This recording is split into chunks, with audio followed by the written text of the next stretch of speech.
Gouvernement africain, opérateur économique, collectif d'experts, vous souhaitez cibler de nouvelles opportunités de financement en Amérique? Vous êtes à la recherche de partenaires publics et privés aux États-Unis? Une seule adresse, American Export Council, basée à New York City. Contact www.americanexport.com. info@ncatv.com. Facebook NCA TV.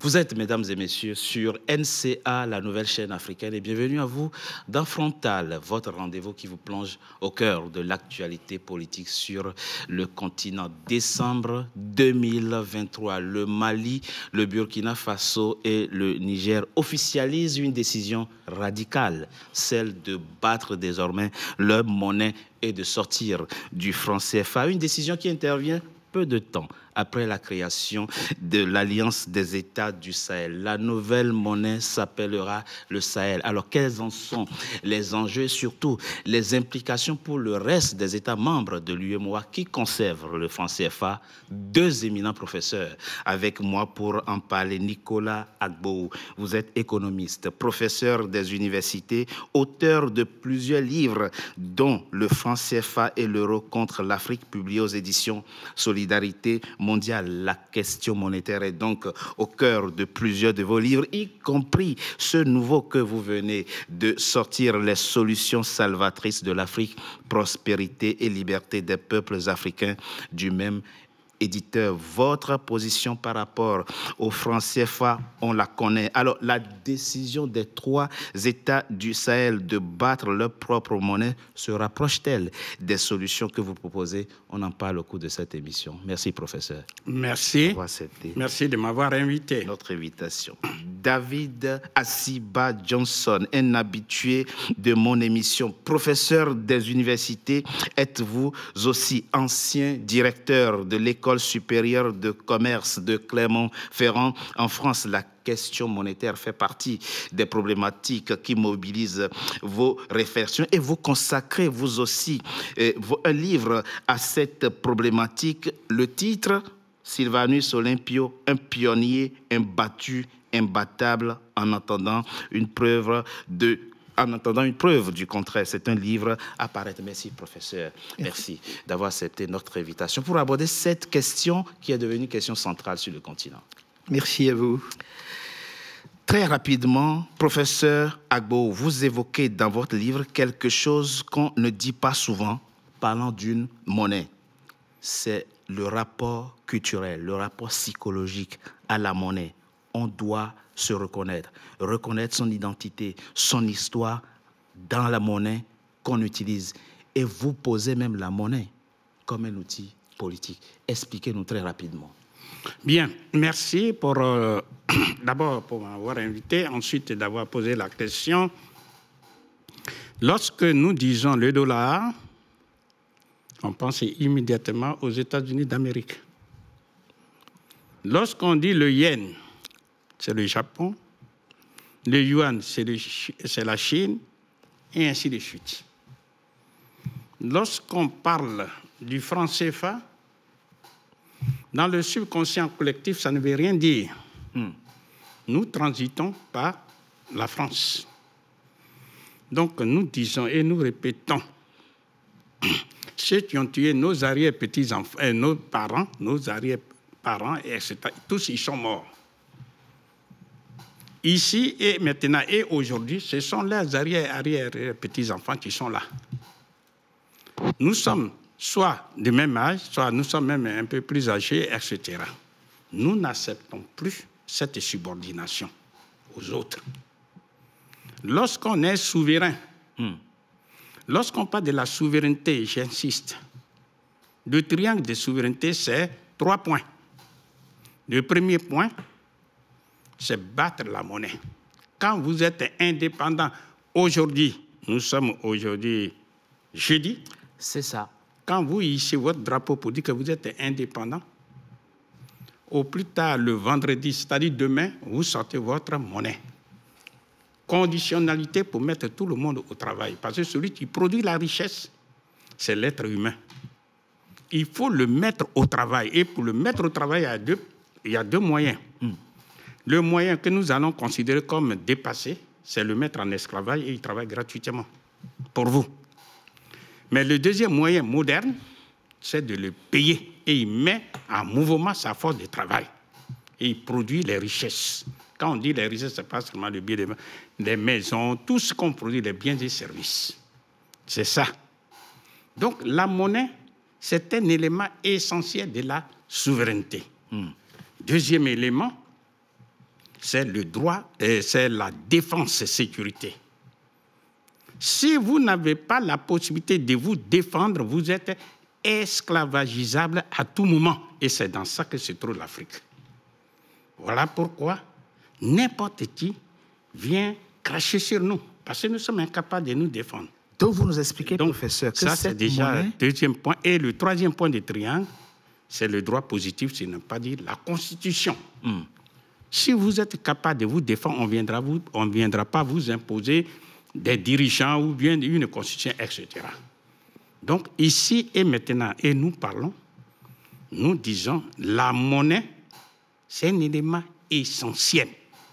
Si vous voyez la France dicter des ordres de gauche à droite, ou bien ce qu'on appelle les bailleurs de fonds, tout ça, c'est parce que les Africains ne se donnent pas les moyens de ce que j'appelle leur monnaie. Si on a notre monnaie, on a et ça a une dimension identitaire chez vous? Mais c'est forcément. C'est forcément donc, ça. Ici, comme vous parlez des problèmes du Sahel, oui, je crois qu'on va en débattre. Bien sûr.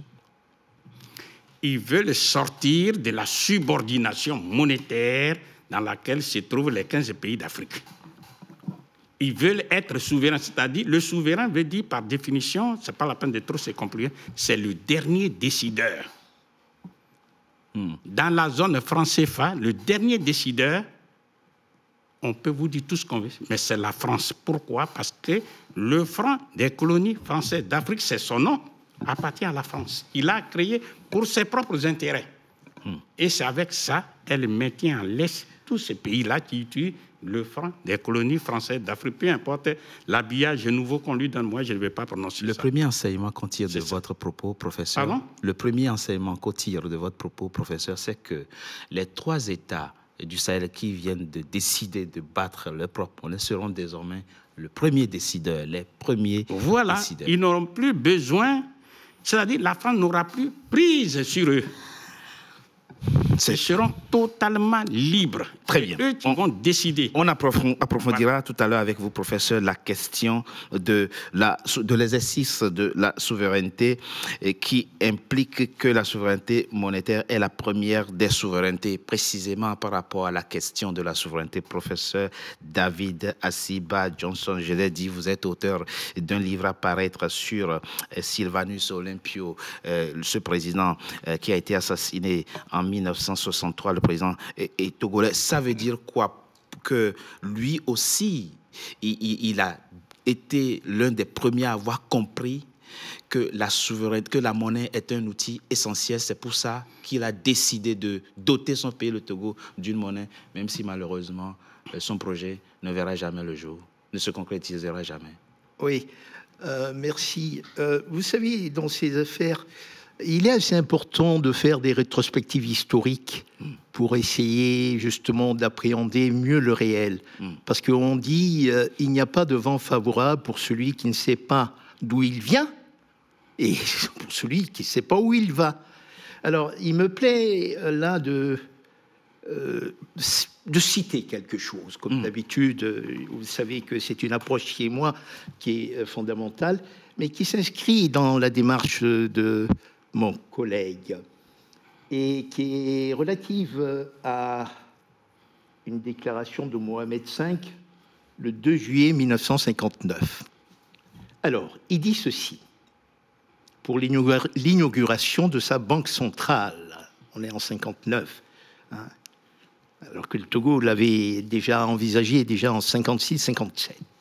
Alors, Mohamed V dit ceci. Le roi du Maroc, hein, Oui. le père de l'actuel roi. Voilà.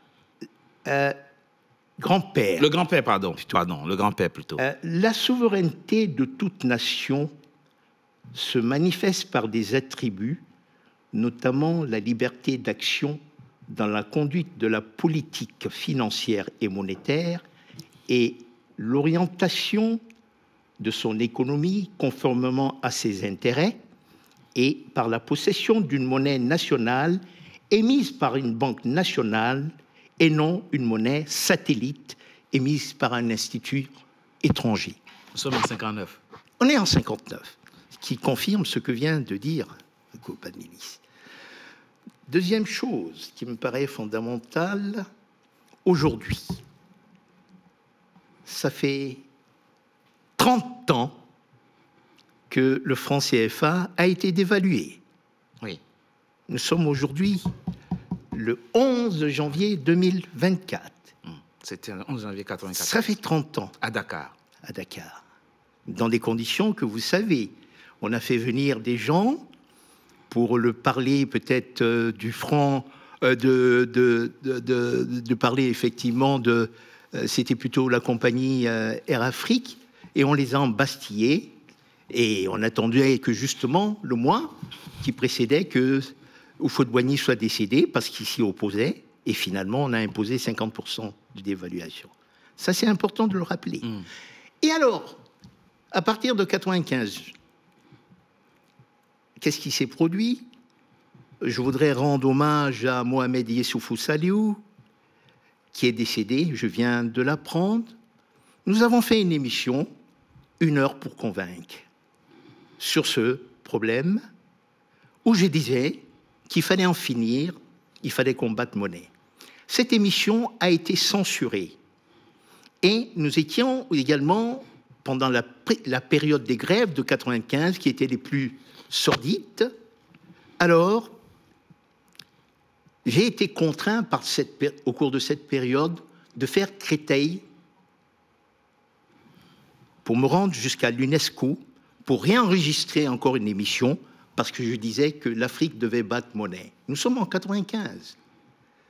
Voilà. Mohamed Yessoufou Saliou a été presque licencié à ce sujet parce que justement il avait forcé. Il y avait une direction parisienne et il a envoyé directement l'émission au Gabon pour qu'elle soit diffusée. Nous sommes en 95. En 95 et en 96, je communique là-dessus en disant que l'Afrique doit battre monnaie. Donc c'est des vieilles choses. Mais cependant, je dois remettre à César ce qui est à César. C'est sous l'impulsion de Tchoundjon Pouemi, qui est mort le 27 décembre 1984. L'économiste camerounais. Économiste, le premier qui a traité monnaie, servitude et liberté, le premier qui a traité le problème du franc CFA de A à Z. C'est important de rappeler cela parce que je considère que les Africains ne font pas cette rétrospective historique, alors que les Occidentaux sont capables de parler de Platon, d'Aristote, etc. Il y a des gens qui nous ont précédés. Il faut leur rendre hommage. Donc j'en profite pour leur rendre hommage. Alors, vous voyez bien que, d'où que nous parlons, le problème, ce qui est essentiel, c'est que nous sommes dans une situation de l'Afrique contre l'Afrique. Pourquoi je dis ça? Parce qu'il m'est arrivé de pouvoir faire un séminaire dans les locaux d'une banque centrale, africaine. Et c'était sur le reporting. Et à ce moment-là, on m'a posé une question, est-ce que vous consentirez à pouvoir répondre à des questions assez importantes? Je dis oui, mais si vous voulez m'entendre, je dis oui. Et je leur ai dit ma position assez claire, il faudrait qu'on en finisse avec ce problème du franc CFA. Mais dans ces locaux de banque centrale, on m'a fait remarquer que les directions nationales ne sont que des bureaux. Tout se passe à Dakar. À la BCEAO. Oui. Rien ne se passe à Cotonou. Rien ne se passe. Ce ne sont que des caisses de résonance. Toute décision vient de Dakar. Alors, si vous voulez, pourquoi rappeler cela? C'est important. Parce que, vous savez, il s'est produit quelque chose où, dans le cadre de la politique monétaire, on s'est dit qu'il fallait qu'il y ait une indépendance des banques centrales. Parce que si les hommes politiques interviennent vis-à-vis des États, alors à ce moment-là, on peut avoir en fait des informations qui sont floues, ou bien on se servirait de la planche à billets énormément. Et alors, chemin faisant, l'Afrique et la BCAO a saisi la balle au bon et dans le cadre de l'indépendance de cette banque centrale. En fait, effectivement, le gouverneur a le droit de faire ce qu'il entend de faire.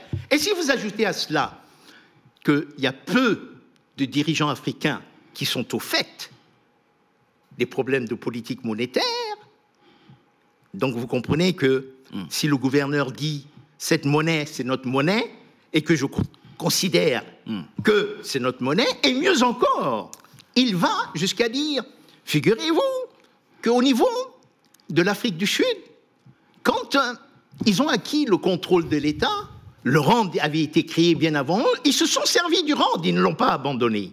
Vous voyez, pour donner des arguments, pour dire que ce franc CFA est le bon CFA. Pourquoi je vais chuter à ce niveau-là?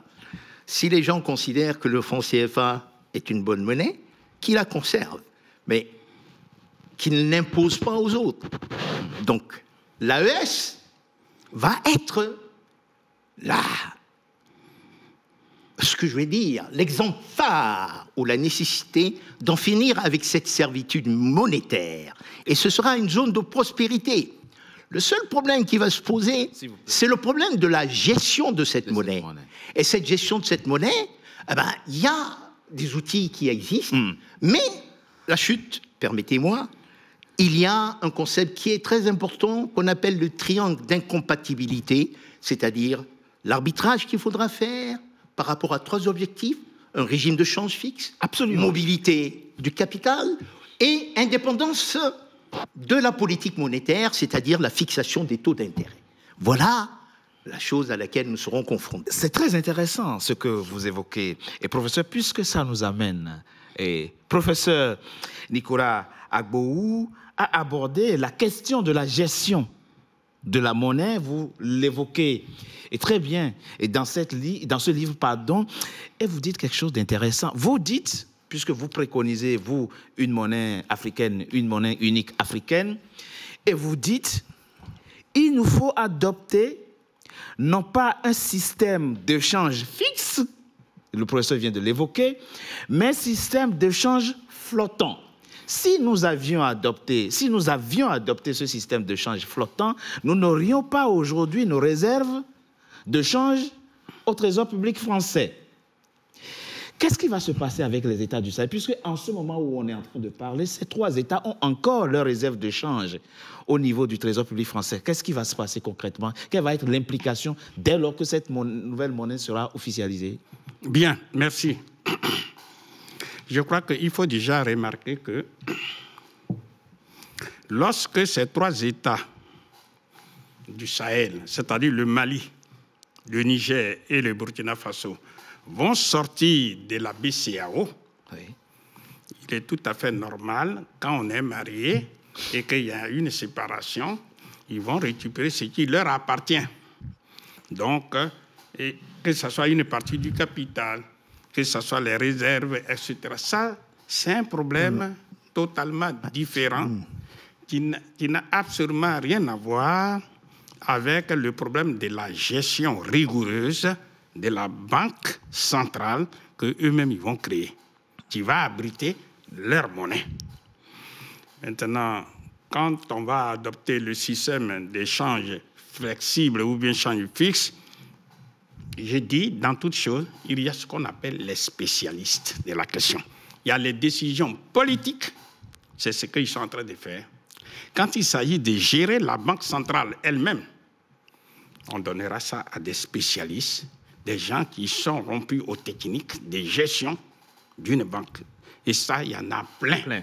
Voilà. En Afrique. En Afrique, je parle en Afrique, sur le continent africain d'une part, et les enfants d'Afrique qui sont hors du continent. Ils peuvent faire appel à ces gens-là. Les compétences. C'est pas ça qui est le problème. C'est ça. Ce qui est le problème qui bloque l'Afrique, c'est le problème des décisions politiques. J'insiste dessus. Ensuite, souvent, les gens parlent du problème des régimes d'échange fixes, surtout avec le franc CFA. Ils nous ont fait comprendre que c'est une très bonne chose. C'est dans l'intérêt des Africains. C'est pour ne pas avoir de l'inflation, etc. Tous les discours que vous connaissez. Nous disons froidement, mais scientifiquement, que l'inflation ne se combat pas par le régime d'échange fixe. Vous allez à Abidjan aujourd'hui, vous allez un peu partout, les gens sont en train de pleurer parce que la vie est trop chère. Quand on dit la vie est trop chère, ça veut dire qu'il y a l'inflation. Bon, ce n'est pas ça le vrai problème. On combat l'inflation non pas par des mesures administratives, mais par une loi simplement universelle, c'est la loi de l'offre et de la demande. Je m'explique. Si vous allez, on vous dit aujourd'hui 1 kilo de riz coûte, j'ai dit n'importe quoi, par exemple 200 francs CFA le kilo, et que les gens s'en plaignent, si vous êtes gouvernement, si vous voulez combattre la cherté, vous dégagez les moyens de production en grande quantité du riz. Et la période suivante, il y aura tellement de riz. L'offre étant supérieure à la demande, le prix baisse. Ça, c'est connu au niveau universel. Ce n'est pas là le problème.